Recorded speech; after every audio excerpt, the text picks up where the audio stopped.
What's going on, everybody? Welcome back to the Art of War. We have a super exciting video for you today as we are going to dive into the Drukhari Codex here and rank every single data sheet from the most competitive down to potentially the least competitive. The one that I want to throw into the arena with them never to come out again. Never.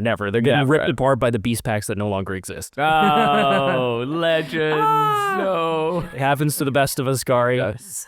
So we're going to be ranking all the cool Drukhari data sheets here, and they have a lot of really good ones. If you haven't checked it out, please do check out our Codex review. We went very deep on all the different data sheets, all the rules, the detachments, and we've been playing a lot of different games with the new Drukhari. So check it out in the War Room at thewarroom.vhx.tv. There's a 3-day free trial, and on top of that, you get access to our awesome international Discord community that has a Drukhari channel with Mr. Skari. I'm going to be in there. Plenty of other Drukhari experts as well. Really popping off, and a lot of people are very excited for this book. If you are joining us and you like our tier list, if you like our content, if you like Skari, please do give us a like, subscribe to the channel, and tell your friends about us. All of that massively helps us grow. So without further ado, let's go ahead and dive on into this tier list, starting off with how we are going to start ranking things. I love this way of doing tiers. Out of all the tier lists on the planet, Art of War tier list, best tier list. You heard it here from Skari. tier list. S tier tier list. We're gonna have everybody else. F. We're gonna have to rank all the tier lists. All right, so starting off at the very top is going to be the auto take. So this doesn't necessarily mean that you 100% will have this in every single list for the faction, but more often than not, the vast majority of times you will find this unit in a Drukhari list because at the end of the day, it fills a fundamental, vital role for the army. Yes. It just has to be there to put you over the edge to help you win games. I agree. I think the auto takes themselves, if we were to rename it, which we can't, but, if we were, it would be more like we have few data sheets, and these data sheets are ones you're probably going to use every time because a lot of the synergies within the list work very well within the army in multiple detachments with these units involved. Absolutely. So once again, kind of like if you checked out the Votan tier list, in there we basically said that if something's going to fit fundamentally in like 3, 4, even all play styles, it's going to fit up here in auto. Correct. Yeah, exactly. It's too essential to leave it home for the most part, but if you do have a really good reason not to run it, like you don't have the models painted, or if you... or you just don't like the models aesthetically. Like if you don't like a model, you're like, that's not an auto take for me because I just hate the model. That's fine. You can always supplement it with something else. Or if you're doing a themed list. Correct. Or just a theme list where you're like, nope, doesn't fit in the theme. That's completely fine. Doesn't mean you ought to lose. It just means it's going to be harder, and that's the Dark Eldar way. All right, next up, we have Tournament Staple. These are going to be all the different units that you're going to see in the vast majority of tournament lists. The lists that are going 4-1, 5-0, that are winning majors. These are the types of units that you're going to see are the mainstays. Fan favorites as well, the folks will take to tournaments because they're like, this is one of my favorite units to use, things like that, and we'll see that as well. 100%. And then next up, we have the solid choice category. Solid choice is, as is exactly described, it's a pretty solid unit. It fills a role, probably a role that doesn't have too much redundancy, and it is going to fit in a decent amount of lists. But if you don't have it, it's not really making your list weaker in any way. It's just making it different. Correct. And it's, units that you might not necessarily take right away, but if you have points or you just need to fill that little gap, it's something where you could just kind of slot one in. It could also be a unit where there is a different unit which performs its role better, but it still performs that role in a fine capacity, in an adequate capacity. Exactly. Next up, we have Niche Pick. This is going to be a unit that has a very minimal role in a normal style list or in one of the detachments that might be on the outskirts of competitive or just a harder detachment to play or fully realize its power.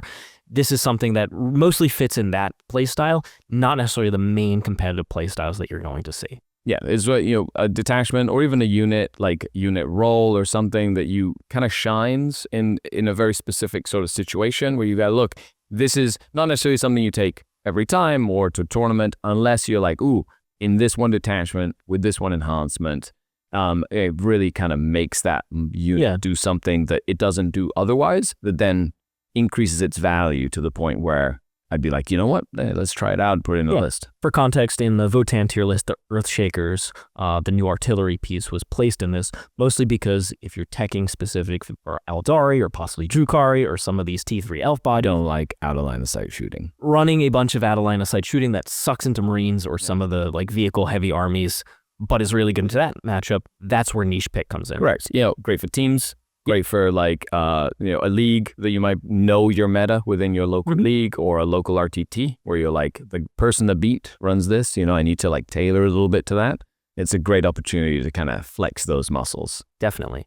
And then Skari, we have a final tier all the way down in the bottom. Way down. For all you avid Drukhari fans, we have decided to name this a constant source of disappointment. The Archon's disappointment. Yeah. You do not want to get Skari's disappointment. You get put in that tier and you never come back. No. From the arena. Only for Sayonara. the benefit of our fun and entertainment. And we will be entertained. And I love it because it's still something that's in the Crusade rules, which is great.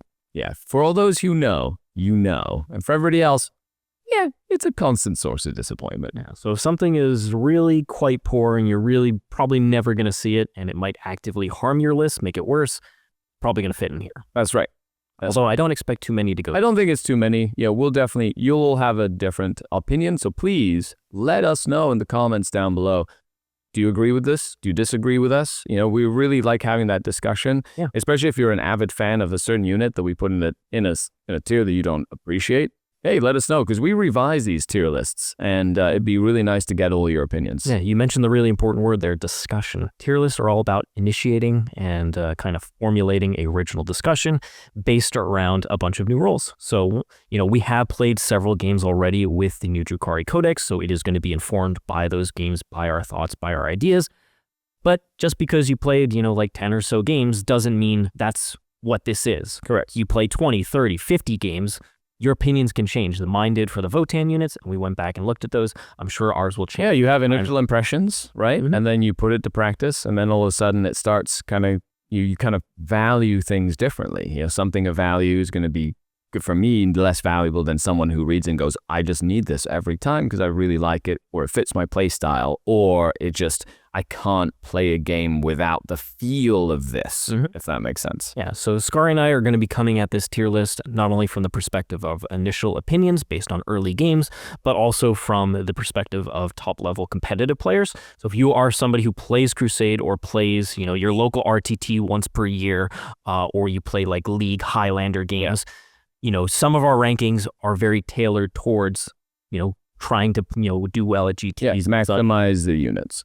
But it doesn't mean if something is lower ranked, you can't use it, period. Correct. You still can. You could literally go to an RTT, and if you're better than your opponents, you can win with literally anything. I think I'm proof of that. You can play with anything and win with anything, as long as you put the work into it. If you make the better plays constantly, even if they are worse units, technically, you can still win games. Exactly. It takes a lot of work, though. So don't be discouraged if some of your favorites are a little lower. You can still use them. Let's dive into the tier list. All right, so diving into the data sheets here, if you have the Codex with you, please follow along. We're going to do it from front to back, starting off with the Archon himself, and then we'll be ending. Once we do end, we are going to do a nice summary there, so please do stay tuned for the whole thing.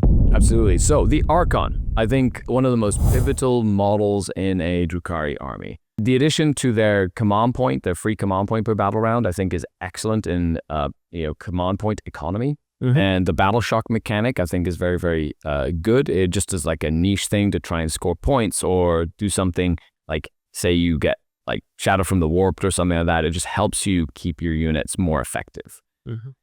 I think an Archon is an auto-take in every list, mainly because of the fact that it, like, a lot of the army synergizes within it, and it got a big increase in its like combat potential. That new Huskblade Soul Trap combo, together with a couple of Kabalite Warriors, is very good. Reroll hits and wounds, they kept their reroll hits.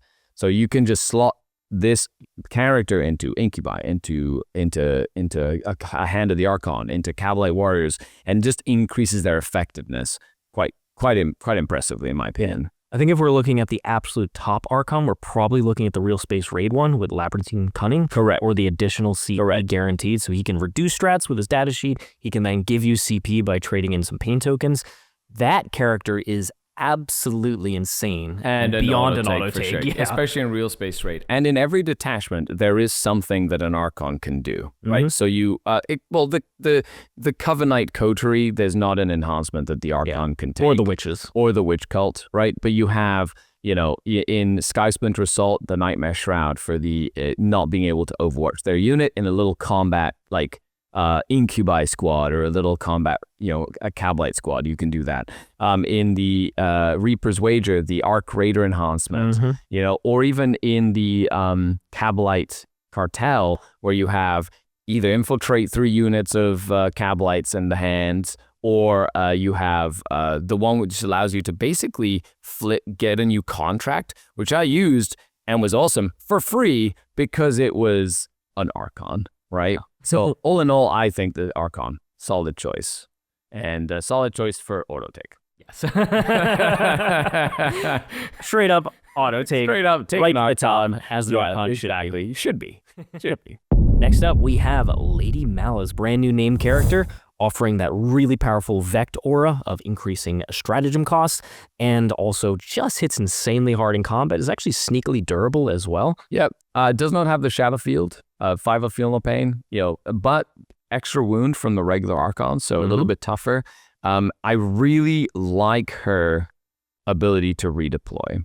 I think it gives you the opportunity to do some very interesting initial infiltration plays to stop sort of like the Poxwalkers from getting up in your line, especially at a competitive level. Being able to win that roll-off for infiltration and put like a Mandrake unit down, if you're playing the Cartel, putting a Kabalite squad down and then just removing them from the board, or being able to kind of shift if your opponent out-deploys you and then go, actually need my Scourge not here, but I need them over here, or I need to put them in reserve just to keep something in my back pocket based on how your opponent has telegraphed what they're going to try and do with the first part of the game. I think at a competitive level, and from my perspective as a competitive player, she is an auto take, because that level of tactical flexibility is something I absolutely value very highly and I love a lot.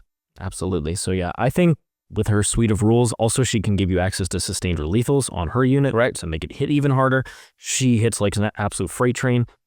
She, for me, is towards that auto take category as well. Even if it was just the Vectora. Like, it's the one place we get the Vectora, which, because of the way that 10th edition works, you have so many command points and stratagems that people kind of like really plan out over the course of a game, and just shoving a Vectora in the middle of that can change someone's plans. Many armies rely on stacking multiple stratagems, often, potentially like a CP reroll on their charge. Then they want to do Lance, or they want to get extra AP, or they want to interrupt. All these things, either you using it aggressively or using it defensively to protect your lines, both is an amazing tool to have. Yeah, like being able to stop a heroic intervention because they only have like 1 CP. So you can shove Malys up there and just no heroic for you, right? Especially if they have like fights first stuff. Take your heroic, get it out of here. It doesn't belong in Drukhari lines. Or especially in like if you do something early in the game and they've got like a smoke on a Rhino or something, you make it cost all their command points all of a sudden, and then they don't have resources for what they wanted to do in their turn. Like, it is very good at a competitive level. Now, I actually we haven't mentioned her most important fact, which is that she has a fan with knives on it. She does. And it has extra attacks. It does. Okay? It's not just aesthetic here. Okay, it actually murders Malys. That is cool. She has a veil as well. Okay, if you don't like painting faces, they give you an option. You don't have to paint faces. Right. All of that is important for auto take. She's the Cena. She goes like Cena of the Drukhari. I love it. Killer fan. I'm her fan. Then we move on to the Hand of the Archon. So the Hand of the Archon is a kill team box set, essentially Kabalites with an upgrade sprue. I don't have this painted, Skari. This wasn't a unit. I painted it. I had to rebase it for this. I rebased it. And changed some of the war gear options because you don't want all of the war gear options. Sure. Okay, so the Hand of the Archon, fancy Kabalites. Their ability is is interesting. They get like precision and lethal hits or whatever, and as long as it's not a blaster, blast pistol, or dark lance. So none of their good anti-tank weapons get these rules. You're not allowed to snipe with cool anti-tank weapons. No, you're not allowed to have lethals. You're not allowed to do anything. Only poison, which is okay. They scout up. It's interesting. So to be honest, I was very high on this unit when I started. I've played quite a few games now, and I have used the hand multiple times. So everything that I'm telling you is from experience. It has nothing to do with me thinking and believing and hoping. Or your deep personal hate for my Kabalite units. The hatred for this Kabalite unit. But originally I thought it was going to be sort of like an auto take, but the more I've been playing, I feel it's more of a niche pick. Yeah. I think that in certain detachments you can make this work very well, especially when you have like fire and fade mechanics. But in most cases, this unit is something that will be harder to play with. It's too many points in too many models for Dark Eldar. The same sort of thing that I had with like the old Court of the Archon in like Reaper's Wager, where there was no real way to like really reactive move it or get back into trance because it was too big. If this could be split and I could have 5 in a Venom, then I would say it's an auto take.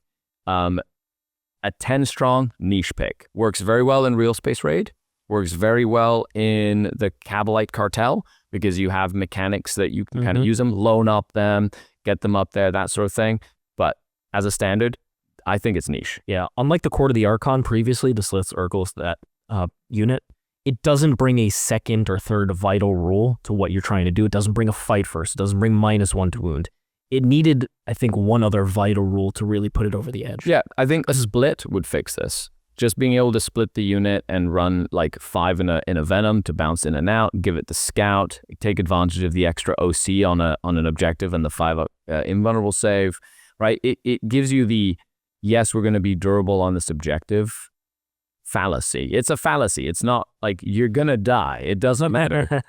5 intercessors with bolters will annihilate this entire unit, and you paid a pretty penny for it. That is true. So because of that, I think you can fit it into certain lists. I think it does fill a role, but it's not something that I would personally take in every tournament list. And if we get to a little bit later on the Kabalites themselves, we'll see that they are competing with a different unit that fills their role a little bit cheaper. Correct. Not only cheaper, but more flexible. Now we jump into Drazhar, the Master of Blades. So the Drazhar Master of Blades, he is still really punchy. You know, I've tried him out. I've already played him a couple of times, and he still hits really hard. Slams. With a bunch of Incubi. He's very, very good. And even so, though, I wouldn't put him in every list. I think he's very good, but the Archon now with a 3 damage weapon, right, with a Soul Trap, like the Archon can kind of help fill Drazhar's role a little better than Drazhar was the only thing that had that and Talos. The only things that had anti-Terminator killing 3 damage weapons, right? But now that we have that elsewhere, Drazhar's still very good, but I don't think he's an auto take. I think he's more of a tournament staple. You will see him. He does fill a role at like competitive lists, especially to go and hit like Gravis style bodies or Terminator style bodies. The +1 to wound on him is very good. Like you can run him by himself now with no Incubi, and he just pain tokens himself to +1 to wound, which I think is also very good. And his rerolls are for himself specifically against targets that are wounded. So even by himself, I think he's a great choice, but I don't think you'll see him in every list. Yeah, I think that's fair. Because at a certain point, Drukhari have so many different combat characters, especially name characters. Not only do you start missing out on having enough units to play the game, but also you might need some generic characters to hold on to enhancements as well. Correct. Yeah, so the enhancements are excellent in this book. I think you have to really factor in 30 to 40 points for enhancements, and hopping in another 100-point character in Drazhar or whatever. Can't take them is like, okay. It's like, he's very good, but you definitely have to plan for it. And in a tournament list, you could kind of gear yourself towards that. However, it's not like, I think he's just a good tournament staple, but not something I would take every single time. Yeah. That brings us into his Incubi, though. Oh, yeah. So Incubi are very good. They gained a Pippa strength. Really important. Very important. Very big. It's a nice breaking point. They got some nice devastating wounds for pain ability into infantry. They got a token that only they can use, not their attached character. As it should be. Looking at you, Eldar. Who does this? Who balances? Look at this. Zoom in. Games Workshop. What are you doing? So Incubi, I think, are another one that I wouldn't see in every single list, but I think they're another tournament staple. Because you can run them with an Archon, you can run them with Drazhar, you can run them with Malys. So they're a very flexible pick if you want to have like a combat unit.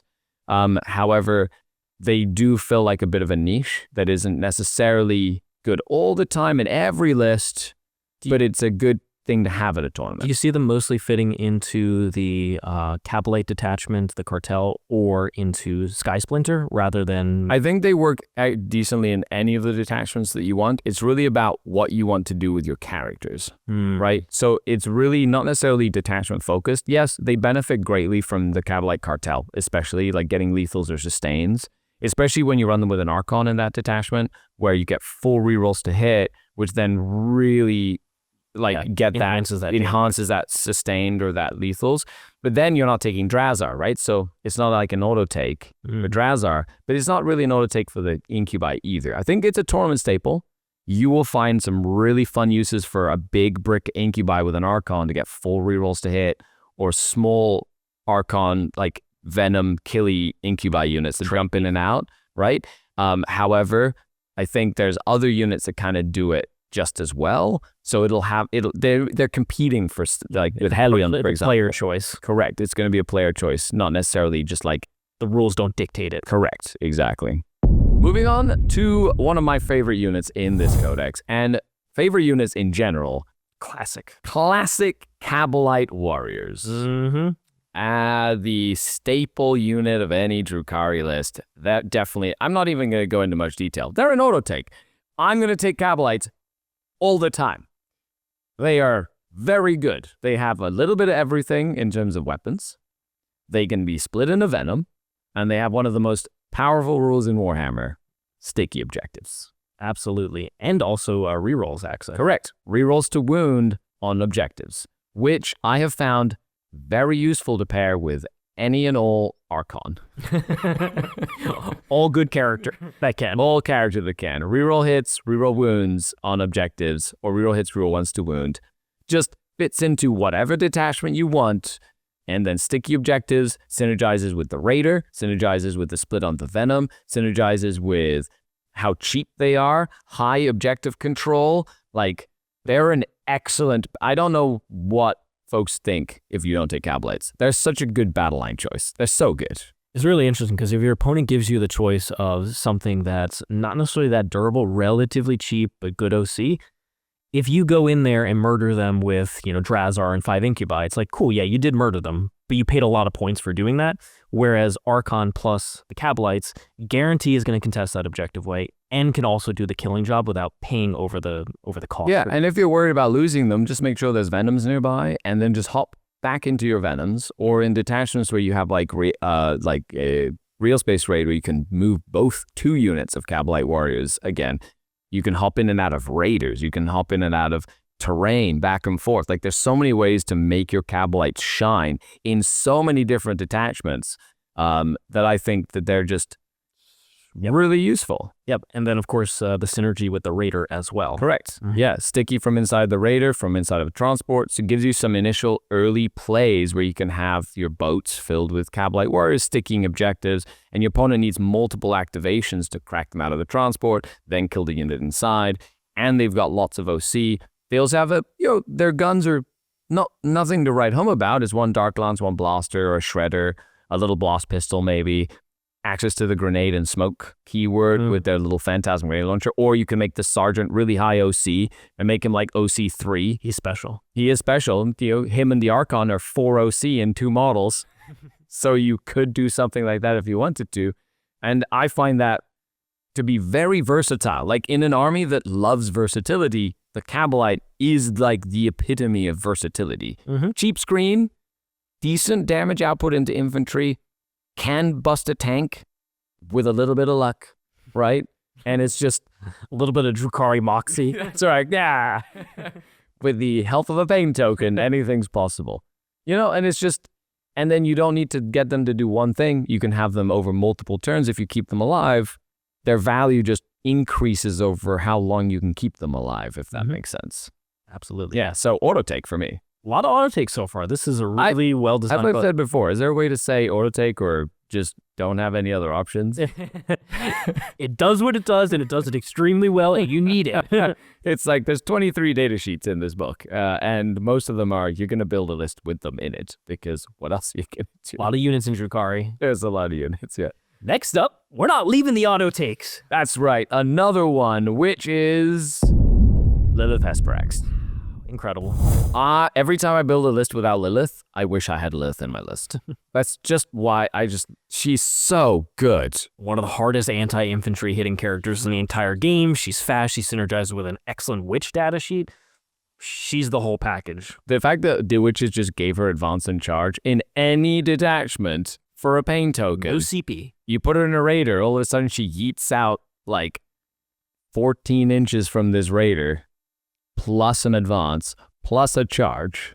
And we haven't mentioned it specifically here, but when you look at all these different combat activations, the vast majority of them are self-sufficient on their datasheet from their rules, or they need a pain token to put them over the edge, not a command point. Correct. When combat armies rely on having a stratagem to make your unit hit hard, if you commit 1, 2, 3, 4 combat units, the one hits really hard, the others kind of falter. Here, Lelith's unit, Malys' unit, the Archon unit, all of them are going to hit hard, mostly with pain tokens or just by themselves. Correct. So the datasheet increase that we saw just across the board, yes, pain tokens is like, oh, I had a rule that's now a pain token. But honestly, it doesn't matter. There's so many pain tokens. Are you just going to... You're just overflowing with it. It's like points. You're going to overflow with pain tokens, especially around turn 3 when you really maybe want to do a push. You're just going to have enough pain tokens to do it. And Lelith just synergizes really well with the Witch datasheet.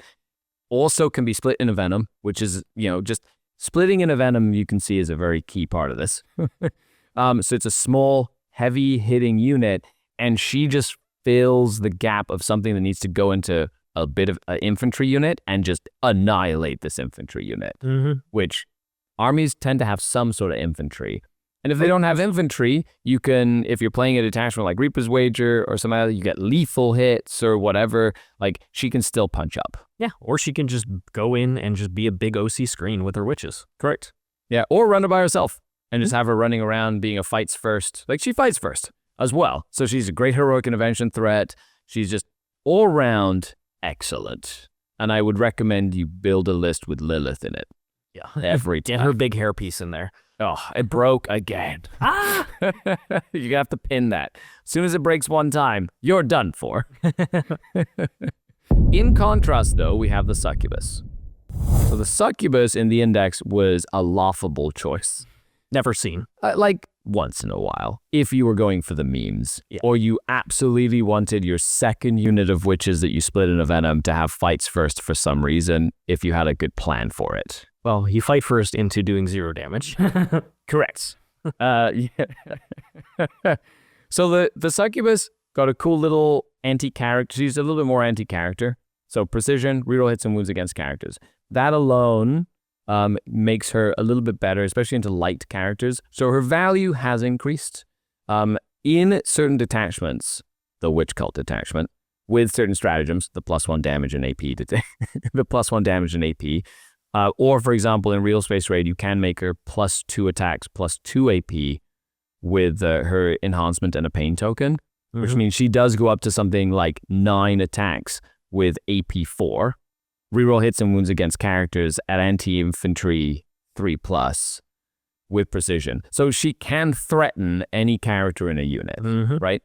However, because of this, she's very niche. So I feel she's one of our niche picks because she's great, but I would only really use her if I'm specifically using her in a detachment that sort of boosts her ability. Absolutely. Yeah. No comment there from Mr. Siegler. No, I'm just going to let the Succubus be the Succubus. Didn't have any extra comments there. No, she's not. She's better than before, but correct. Particularly in the correct. She can be used that one. They're very niche. But Witches, on the other hand, straight up automatic. What ability? Oh, I know. Pain token for just advance and charge or full back and charge is insane. It's one of the best in the book. It is The fact that it's a pain token, not a command point, can't be vectored, can't be, use it multiple times. Like, you don't even need to use it until you get to your charge phase where you're like, oh, I kind of want to charge with them now. Yeah. So I'm going to use a pain token. Well, what you could do is you put your Venom out, and then these guys are set up to charge, and then you're like, oh, wow, I killed this thing in shooting. Dark Lances did Dark Lance things. All right, back in the Venom. Right. Don't even need to spend this. Correct. It's very, very, like, you can set up so many cool plays, and they synergize so well with Lelith. Right? And the fact that now they have witch weapons that do damage, which actually came up in my game against John, where their strength 4 on their witch weapons, and then Lilith's ability gives +1 strength and AP, make them strength 5. A lot of T5 out there. There's a lot of T5 or even T9. Like, that's like 15 attacks that will now wound a Helverin on 5s, not 6s anymore. Right? And their AP2 that goes to AP3 with Lelith inside. So, like, Lelith and Wyches are just a match made in heaven. Yeah, Drukhari profiles are some of those where it's usually damage by committee, and oftentimes when you do a strategy like that, you can leave things wounded, an extra wound here, an extra wound there. The strength breakpoints, the extra AP breakpoints, mean those extra couple wounds that might have been floating in the index won't be floating now. Correct. Yes, we don't get the extra AP from the old pain tokens, but there's other ways to mitigate that, and a lot of subtle changes that actually make up for that in a lot of different ways. Something else that I really like about Wyches is they have the grenade keyword just built in now. So when you do split a unit of Wyches into 2, you don't have to worry about the sergeant having a Phantasm Ray launcher anymore. You just have the grenade keyword, which is excellent. So your little 5-man trash unit can just go up and grenade something and kill a knight that's on 2 wounds or whatever for 40 points or whatever it is, or 50 points. That's very good. And they synergize very well with, like, the Raider, right? The Raider has a very specific ability that allows Wyches to disembark 6 inches. Doesn't seem like a lot, but it is. In every game I've played so far, that has been a big factor of the threat range. Not only a 6-inch disembark, +8, plus your advance, and then a pain token to charge. And all of their pistols, except for the blast pistol, are assault. So you could just shoot a bunch of little pistols at people too. Yeah, very cool. Oftentimes, because you don't have the pain tokens to reroll charge rolls anymore, so that's going to be a CP, you can only do that once, it means you need some of your charges to be a lot closer than they otherwise would. This helps let the Wyches get close, and then you can use a CP reroll if you need to on a Malys unit or the Archon unit. Yeah. Now, the fragility is still there. They die to a stiff breeze. Drukhari. It is just a Drukhari thing. So good use and the expeditious use of Venoms, bouncing back and forth. Any sort of mechanic like that is going to be massively important for all of you Archons and Succubi and Haemonculus out there. But Wyches, I think you should see in pretty much every list. Next up, we have the Reaver Jetbikes, the speed demons of the Drukhari. These models are insanely fast, have very good OC, and they also bring a couple of tools that are very helpful in a lot of games, such as Flyover Mortals, as well as some Heat Lances that can get right up into melt range very quickly while screening the tank in case you don't kill it. Correct. Just say, oh, Dark Lances go somewhere else. We might do some damage to this, we might even kill it, but let's just move block it guaranteed and shut it down, take this objective away. Yeah, also a very good threat into something like a lone up that's just running around. You can get really close to this lone up and then maybe just nuke it with a super melt-a-gun, right? So, like, they're good little hunters. They're very fast. I don't think they fit in every single list because of the fact that, there's other things that you probably want to take all the time. And if you have the points, then I would definitely go for like a Reaver Jetbike. Whether it's a 6-strong unit or a 3-man unit, you can make the deliberation of what you'd like to do. I personally think they're a tournament staple. I think if you're going to a tournament and you want to compete at the highest level, having a couple of units of Reaver Jetbikes for some fast screening and blocking movement lanes from monsters and vehicles, for example, is amazing. So 24 inches, and in the Witch Cult detachment, 26 inches. For example, in like Reaper's Wager, you can even advance and charge them. That's a 24-inch move plus a charge, and now all their weapons have lance. Sure, they hit a lot harder, they're fast, but I don't think you'll see them in every list. I think they're more of a tournament staple, good for like what they do very well, but not necessarily something you just have to have. Absolutely, yeah. Sometimes people are going to go for heavier damage style or more durability, but these fit the speed style. Correct. Moving on to my favorite Skyboars, the Hellions.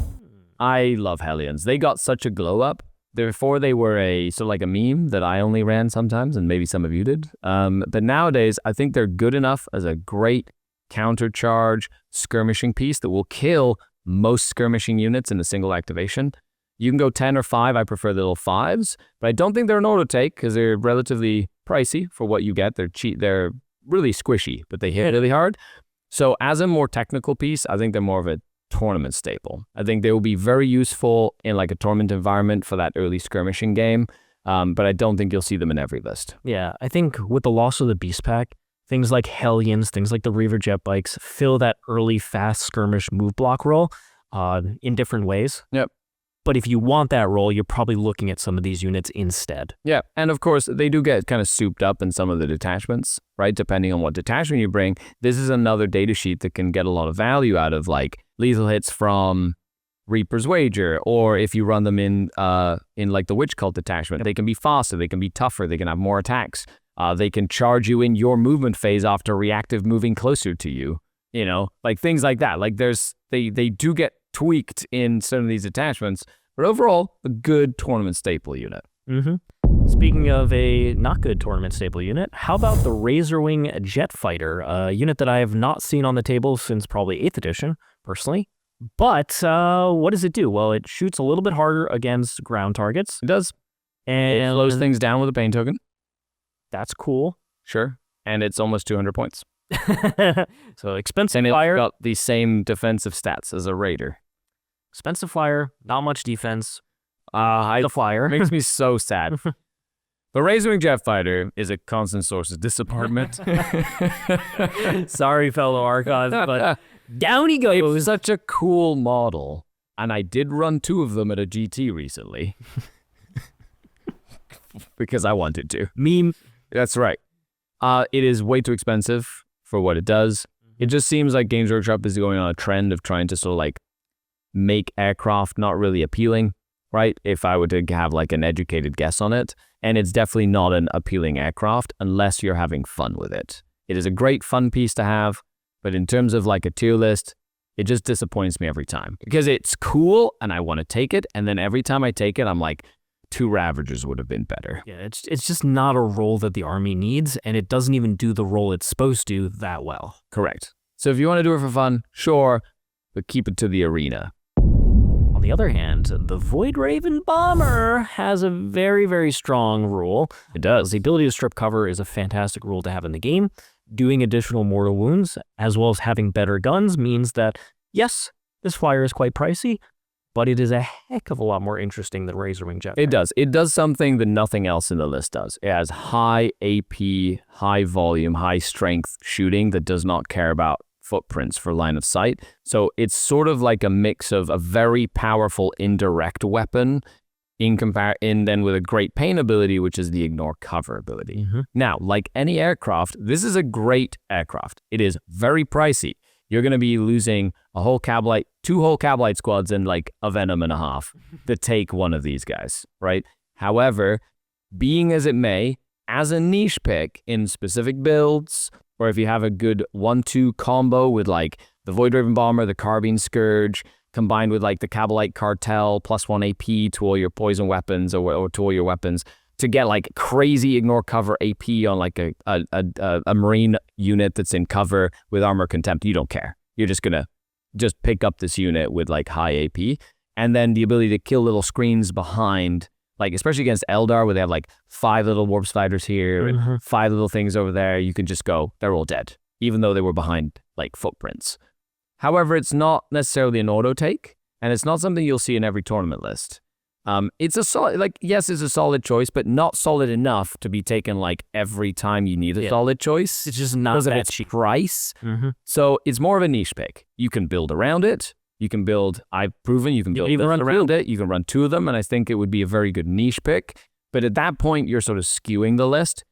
I think it's a great niche pick, though. Not necessarily an auto take. Niche doesn't make it bad. It just makes it limited in the amount of applications. You have to have a good idea of what you want to do with it to really fit it in. It'll do its role well. The meta that you ran the Voidraven Bomber in was a guard-heavy meta where they were running all sorts of infantry indirect platforms, which of course are more good at killing Scourges. Correct. and you use them to be able to rapid down, then go attack those positions later in the game so that you could peel off the indirect, bring the Scourges in later. Yeah, and keep my screens alive so that I didn't have to worry about, So you could play a game. Correct. It was definitely designed to help me play a game and not lose. That's where a niche pick all of a sudden becomes a vital pick because it fits with the strategy, not because it has to. Well, the reason Voidraven Bombers became a thing for me in lists was the advent of the Desolation Marine. When 10 Desolation Marines with Gladius Fire Support or Fire Discipline were a thing, and I had to bring 2 Voidraven Bombers. Why? Because one would die instantly, and the second one would kill all the Desolation Marines. And that was the only way I could play that game. And that's why I started using Voidraven Bombers, kids.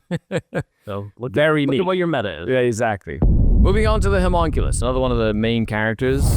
Shout out to Urien Rakarth, the head Haemonculus himself. Sweet prince. He carries so many of my games on his back. The Haemonculus does not do the same thing.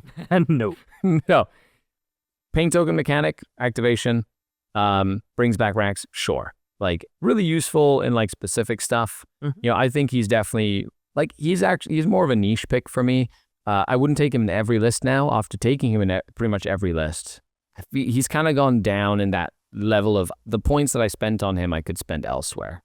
However, in the Coven detachment, there's some really great enhancements. Incredible enhancements. Fantastic stratagems, being able to bring them back to life. So in that detachment, take 3 of them. You know what I mean? But it is very niche. Like, if you have a plan for, like, a rack unit with a Haemonculus, or just a Haemonculus on himself, with, like, the Crucible of Malediction to cause some battle shocks, like, you could have a plan for it. But, like, I think you need a plan to take him. Yeah. Out of the main types of character archetypes, you have the Archons, you have your Succubi, particularly Lelith and the generic Archon. He's the weakest out of the 3. I would agree. He's got a 5 of Feel No Pain, sure, but, like, he doesn't really have an invulnerable save to help him with that at all. So really terrible invulnerable save means that he dies very fast. And so you kind of want to hide him, but his rules kind of want you to get him close. So it's like he's got, like, this, he's, like, bipolar in what he's trying to do. And once again, in the Coven detachment, there you're going to be able to stand him back up. You can heal Wracks even better than his normal data sheet. But I think that's what you're really paying the points for, is can you find a position on the terrain that you play on where you can put a Wrack squad barely on objective, difficult to interact with. If your opponent does overcommit to interact with you, you can pull out a line of sight like a Necron player would, but be close enough to that objective that you can heal back onto. Right. And that's a niche style of play. Yeah. And, I love that style of play. Correct. Exactly. But then again, you have 6 Thunderkin with 3 damage weapons. I would never do that to you, Skari. Never. Lies. Just boom.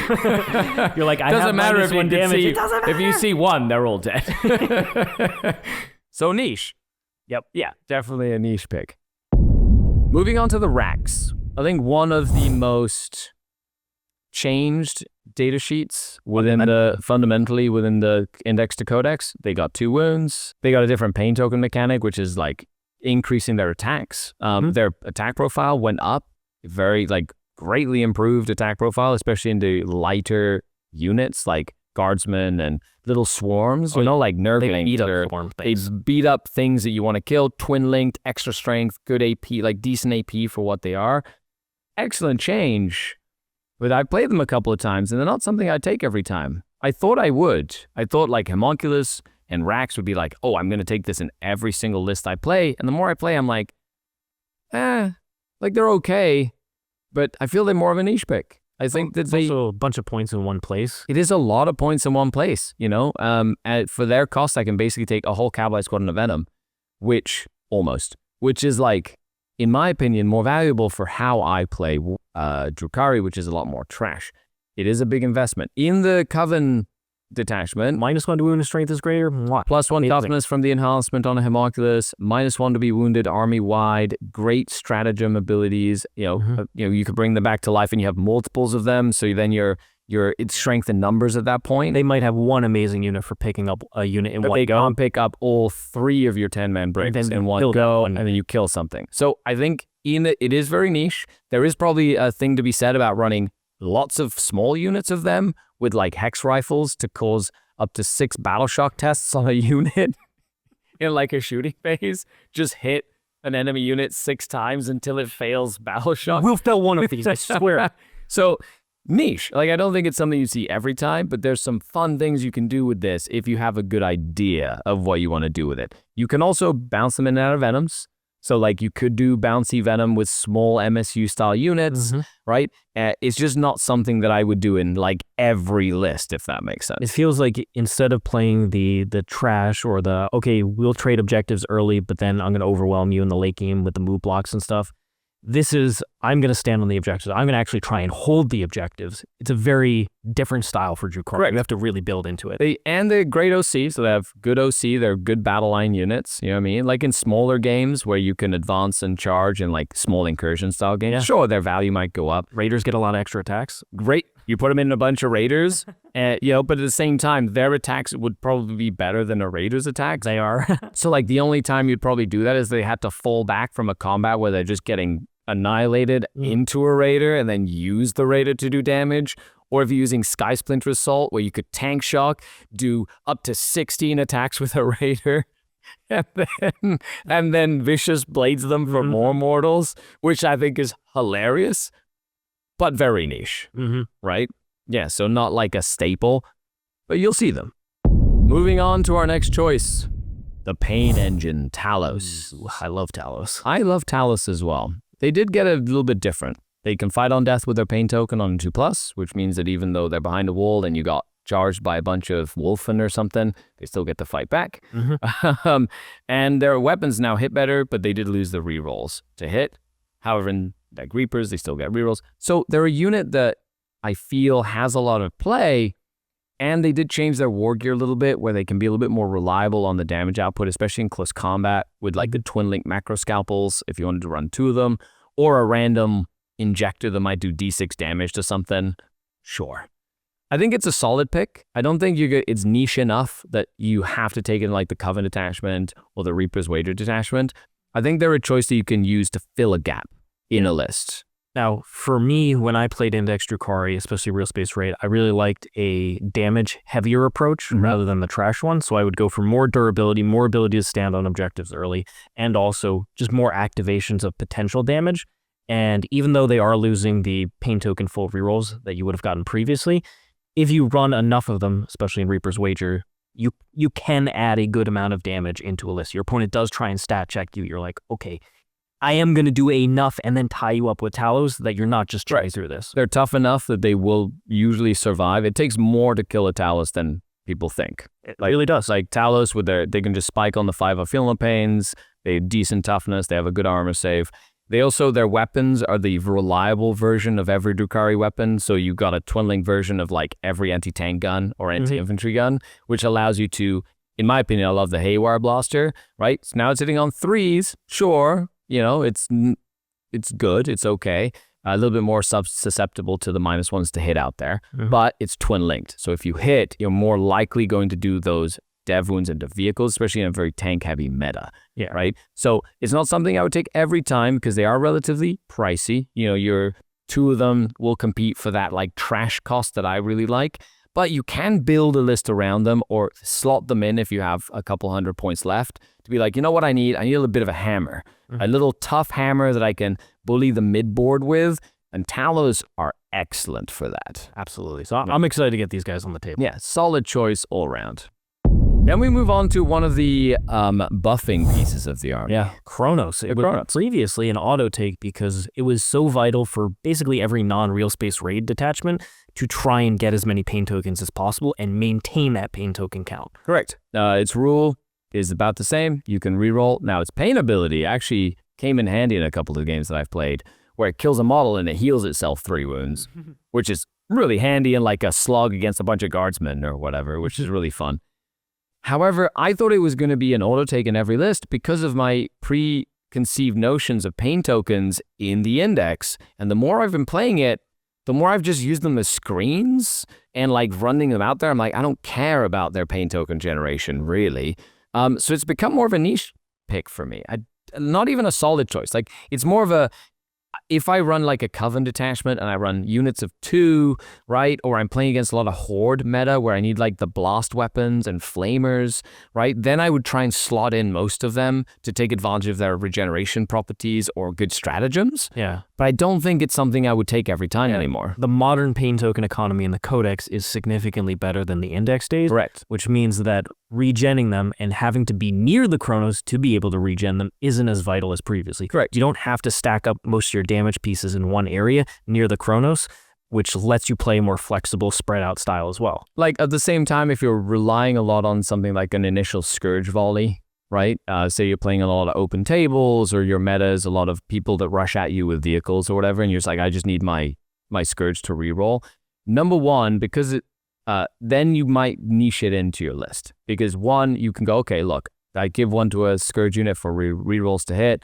I might get a second one, that then I absolutely have one to give it to my second Scourge unit. However, if the first Scourge unit kills that unit, you get one anyway, that then you can just put onto the second one, and then it cascades from there, right? So one Cronos I could see in sort of like if you have a plan for it, if it's like a niche sort of thing, or multiples, but it's not something I would absolutely need to take anymore. And the other thing is that right now, with the transition a little bit farther away from Knight-dominant metas, where Imperial Knights, Chaos Knights were two of the dominant factions pretty much always seen at the top tables, with the recent balanced data slate, the game is a bit more spread out. There's more options. You don't have to zone in on trying to tailor for those things, which means you can run more trash units. You can run a scoring control-oriented approach.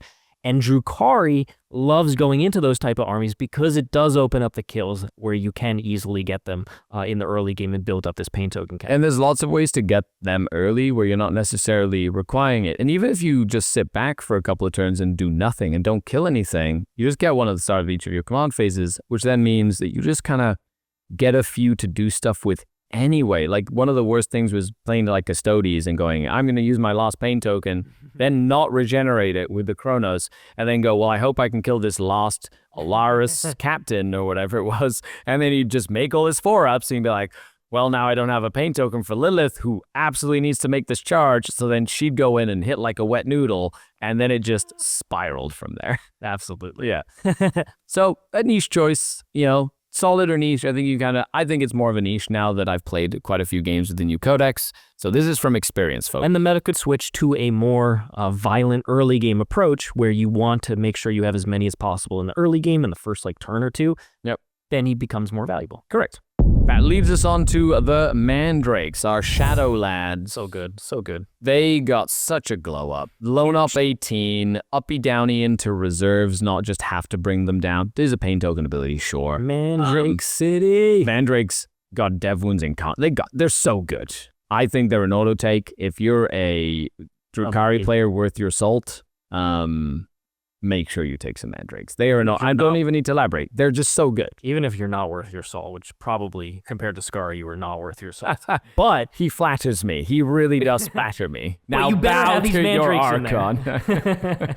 Yes, have Mandrakes. I highly recommend them. One box set from the kill team gives you 2 units. Amazing models too, by the way. Yeah, the models are great. And honestly, I think that you would be doing yourself a disservice by not taking any. 18-inch Lone Up is massive. Going back into reserve is massive. Their ability to do more damage also really impacts the late game because you can leave them in reserve. You just rapid them down at some point and keep threatening different areas of the board later in the game, which is huge for a scoring army like Drukhari. It is. It just gives you that one little oomph that you need right at the end to try and make something happen, which I think can be very, very useful as well. Auto take. Now we move into the both types of Scourge. So we've got Gun Scourge and Carbine Scourge. Same kit, different style. Love that they did this. I do as 2 different data sheets. One can focus on the guns and be more expensive. The other one adds utility and a tool that's vital to the army. Love both of these data sheets. Well, it's a very simple reason. They have 1 of each gun or 2 of each gun in the box. You have to buy 2 boxes to make 1 Gun Scourge unit with any gun you want, which means you have a second box of Scourge you can use as Carbine Scourge. It's a very, like, it makes sense in terms of giving you an option to use the Scourge that you needed to get for the guns. Yeah. However, in game terms, they're a little different. They are not in the same tier list either. I feel the Gun Scourges are auto takes. Straight up auto takes. 4 rerolls to hit, fire and fade. Yes, non-interactive fire support. So unless your opponent is overwatching you, which isn't always the case because Dark Lance is 36 inches, so you can just stay far away, covers those long angles on the board, has deep strike if you absolutely want to deep strike, although I recommend you always deploy your Scourge unless your opponent's going to like kill them with mortars. They are great. They kill tanks. The Dark Lances, Haywires, you can do Heat Lances. They're just versatile, and I think you're going to see them in every list. It's one of the few ways to get efficient anti-tank into a Drukhari list. Yes. And then depending on the detachment, they're very customizable. You know, in Kabalite Cartel, I wouldn't run Haywires. I'd only run Dark Lances to take advantage of the lethal hits, right? Or the sustained hits against infantry. Against most things, I would take 1-on-1. Like, they're so versatile that you can literally make them do whatever you want, right? And I think that's just key to a Drukhari datasheet that I say is an auto take. On the other hand, the Carbine Scourges, they offer 2 different really powerful rules. One is 6-inch deep strike. Correct. Very strong.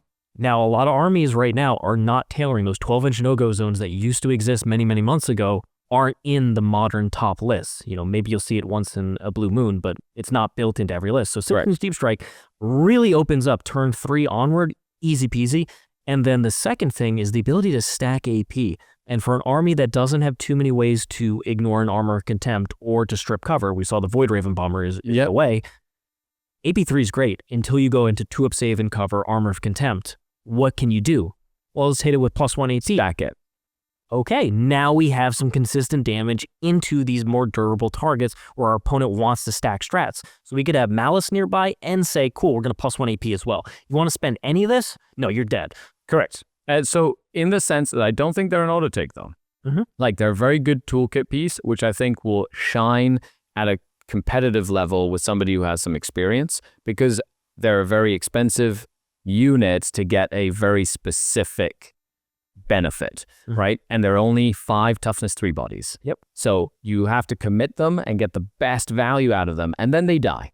Usually they die. So unless you know exactly where to make that count, or you can do it in a way that then you get multiple uses out of it, it becomes more of a tournament staple for someone who has a plan for this going to an event and builds into their list dynamic and practice, rather than something that I feel you're going to see in every single list. Yeah, I agree with that. Yeah. Moving on to most of the vehicles, the other style vehicles, we've got the Humble Raider. A mainstay of the Drukhari force, and with a huge data sheet here with a lot of different options. Lots of options. It's like a Build-A-Bear of transports. What do you want? What is inside? What do you like? Transport? What kind of eyeballs and little nose would you Honestly, it's the only transport, I think, in the game that changes its role depending on what's inside. Which is awesome. It's like a flex pick. Yeah. Raider It is itself. It's awesome. Witches get buffed out of it. You can maximize on the Kabalites inside to get sticky. You can reroll advances and charges. That's probably niche. And then the rack one is very niche too, but can be hilarious in like certain situations. Yeah, well, I think we found that the 6-inch disembark with the Wyches has been the most impactful one so far, but sticky objectives from the Kabalites is also. So those are 2 of the abilities you're probably going to see the most used with Raiders, which means, you know, you're going to want to put some of those units inside of it to take advantage of that ability. And then of course the reroll advances and charges is great for that, like early. They lost a 6-inch auto advance, so just getting into position early to try and like just move into a staging point or onto an objective, I think is very important. Raiders though are very big and they're hard to hide, so I don't think they're an auto take. I think that they're great. You have to have a plan for them. They are a tournament staple. I think they're definitely a tournament staple, but you could make a very effective Drukhari list without any Raiders, right? And that's mostly down to the fact that they have a competitive kind of sister choice that is extremely good, the Venom, which we'll get to in a second. Correct. But if you're somebody who really likes Sky Splinter, for instance, the Raider there becomes more valuable just simply having that transport keyword. In Sky Splinter, in like the Witch Cult attachment specifically to just get all your witches to disembark, like 3 bricks of 10 witches, all with Succubus/Lelith, 1 with Ignore Overwatch, 1 with Lilith, 1 with super damagey Succubus, the Get Out 6, all advance, and 3 pain tokens, all charge. Yeah. Okay. There's some value in that. There's some good value. There's some value. Very good transport overall. You will be seeing it in many tournament lists. Correct. But staple, not auto take, in my opinion. Please prove me wrong, internet. Let's go on to the Ravager, the gunboat. Based on the Raider chassis, can be equipped with the brand new Disintegrator Cannon, which is strength 6 AP3, can have the Dark Lances. Okay, the Ravager, more fire support is really what it does. Yeah, more Dark Lances. More Dark Lances.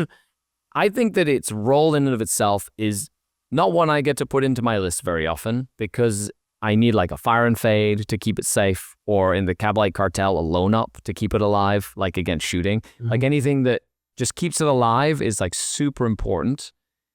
However, it is like a solid choice. You know, if you don't like Scourge because they are too squishy in your opinion, and you just want to try a Ravager, like a Ravager 3 Dark Lances is fine. It's a solid choice, but I don't think it's an auto take. I think you'll see it in some tournament lists, not all tournament lists, because depending on point cost. But I think you're not wrong to take it. You just have to have like an idea for what you want to do with it. It really appreciates the rerolls in Reaper's Wagers. Right. It could just be a consistent tank platform. And how I think about it is, okay, we've got some amount of Scourge here. We've got our Dark Lances. How many more anti-tank Dark Lances do I actually need? And where do I find them? Usually I go to the Ravager just to add a couple more in there. And yes, they can interact with the Ravager, but I'll still... Even if I wound the opponent's things, the Scourges will finish them off the next turn, so I don't care as much that they die. But if they're the only anti-tank that you have, it becomes a little bit more difficult to justify. Because it'll get one shooting phase, unless you get very good at cutting angles, right? So you can cut boards a lot. So it does. So cut an angle, put a nose out, get a nice line so that your opponent can't really focus enough firepower onto it to reliably kill it. You know, that's where the Ravager really shines, is on like the flanks, which, you know, we'll talk about that in like some tactical videos. Now, in some niche stuff, so it is a solid choice, but it does fit into some detachments, like you said, very well. Reaper's Wager for rerolls, but like Kabalite Cartel, for example, really makes the Ravager shine with the Disintegrator Cannons. You have 9 strength 6 AP3 shots, which then get sustained against infantry or lethal against vehicles. Its rule is full rerolls into a full wounded unit, so you can open volley. So the Ravager is designed to do like the opening volley into something, just take advantage of the full rerolls. And then of course its pain ability is suppression, so you can like hit something and give it -1 to hit, which can change the math, especially if you're trying to keep, say, a unit of Wracks alive, as an example, to change the math to keep them alive. So solid choice, but not something you'd see in every list. It's very much a support choice. It's additional. It's the last like 300-400 points of a list. Correct. It's not in the core of the list. It's more of the like what it adds to your list, essentially. And then finally we have the Venom. Wow, what a transport this is. The Mighty Venom. The Venom is a auto take. For multiple reasons. For multiple reasons. Very easy to hide. Tiny, small. Keeps all your units alive. Has anti-infantry heavy bolters, which will nuke a whole Space Marine squad if they're not careful. Which is very good. Also can advance and dislodge its contents, so great at doing that denial screening style game that you wanted to do with its pain ability. And it splits your Kabalites and Wyches, which is probably its most important role, so you have big units to turn into lots of small units to play the mission with. This thing is just give me more. Scoop. And I guess that makes sense. It does keep this. So this is what I said. Keeps units alive. How does it do this?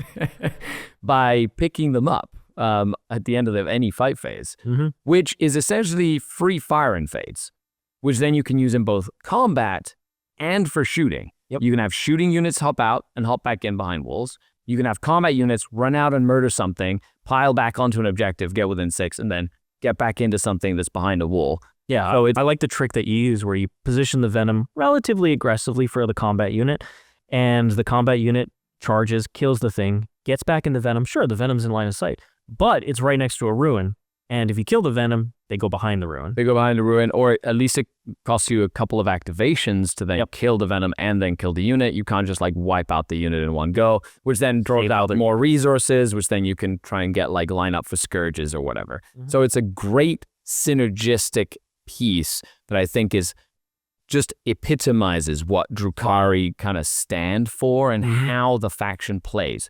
Good Venom play will win you games. And that's like 30 years of experience talking here. Yep. And so that's going to be the list for the Codex data sheets here. However, Reaper's Wager, which is the Grotmus detachment, allows you to ally in some Harlequins. And so we wanted to add in, hey, if you are playing Reaper's Wager, which we do believe is a very strong style, where would those Harlequins fit in this list specifically for Reaper's Wager? That's right. We have a bonus out of the webway tier list for you. All right, so if you are playing a Reaper's Wager here, here's how we would add the Harlequins into the tier list. That's right. So as an auto take, I think playing a lot of Reaper's Wager, I do like the Solitaire. I think the Solitaire is just an auto take. Fast murder missile. Super murder missile, lone op, reroll once to hit, reroll once to wound, flips the wager quite effectively if you want to like flip the wager back and forth. And almost every single Reaper's Wager list that I've had good success with has a Solitaire in it, right? Which I think is very, very important. So then we have our tournament staples. I think the tournament staple for this quick list is, in my opinion, the Void Weaver. Very interesting. Yeah. You don't really see it too often. No, you don't. I think the thing that, two reasons. One, I want in Reaper's Wager something that can flip the wager in the shooting phase.